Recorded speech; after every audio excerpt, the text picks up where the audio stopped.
The prophet Isaiah writes to the people of his time and to us today, Is not this the fast that I choose, to loose the bonds of injustice, to undo the thongs of the yoke?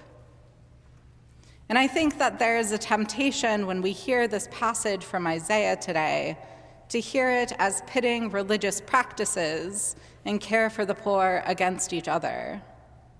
We hear Isaiah's admonitions to God's people as they fast. Such fasting as you do today will not make your voice heard on high. Such fasting as you do today will not make your voice heard on high.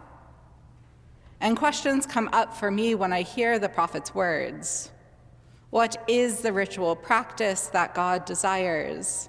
Does God desire our worship? Does God on high hear our voices when we come together to pray?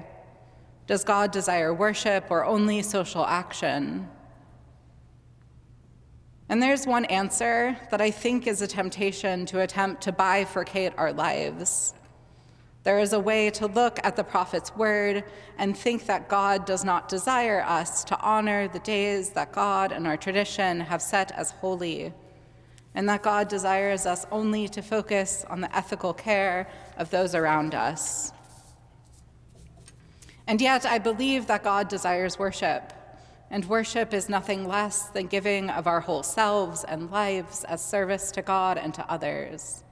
And what we do in our ritual practices always take on an ethical dimension, even if we are unaware of it.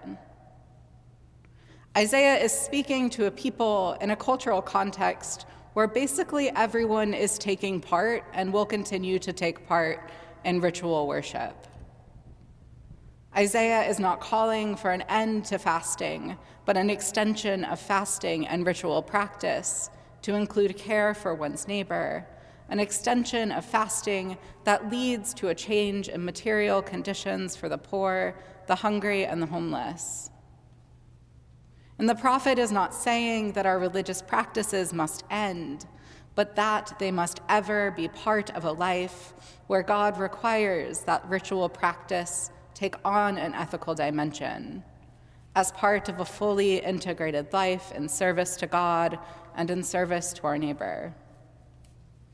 And in our current age, it is tempting to split parts of our life from each other. It's too easy to split these parts of our life, the religious from the secular, the public from the private, the political from the religious, the material from the spiritual, the ritual worship as separate from the works of justice. And yet, these things are never really in reality separate, as much as we want them to be. They are all connected as much as we may attempt to obscure their connections. Our own fasts, the way we as a church celebrate feasts and fasts, have material impacts on the world around us. And the work of justice is not separate from the worship of God, and God requires us and asks both of these things from us. How do our own ritual practices interact with the lives of others? Isaiah is not calling for an end to the fast.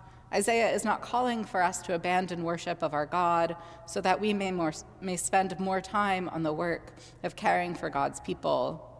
And in the same sense, Isaiah is not calling for us to abandon the work of feeding the poor so that we might spend more time in prayer. Isaiah and God are calling us to an integrated life where ritual, personal piety, and justice work are all part of the same process. Worship of God and care of our neighbor as shown through our entire lives. And the invitation from Isaiah is not to write off religious practice altogether, but to more deeply examine how our religious practice and worship impact the lives of those around us, especially as they relate to those who are hungry and to those who not have a stable place to sleep. And as we look towards Lent, I invite us as a community and as individuals to consider how we take on the fast of Lent that God is calling us to. How may we take on not just spiritual practices that draw us closer to God, but practices that draw us into closer care of our neighbor? How might our ritual practices as a community and as individuals more intentionally take on a material dimension that allows us to feed more of those who are hungry, that allow us to clothe more of those who are fed? Isaiah concludes, "If you remove the yoke from among you, the pointing of the finger, the speaking of evil, if you offer your food to the hungry and satisfy the needs of the afflicted, then your light shall rise in the darkness and your gloom by like the new day." May our ritual practices and care for those around us be integrated so that we may shine as lights for the world. Let our lights shine before others so that they may see our good works and give glory to our Father in heaven. Amen.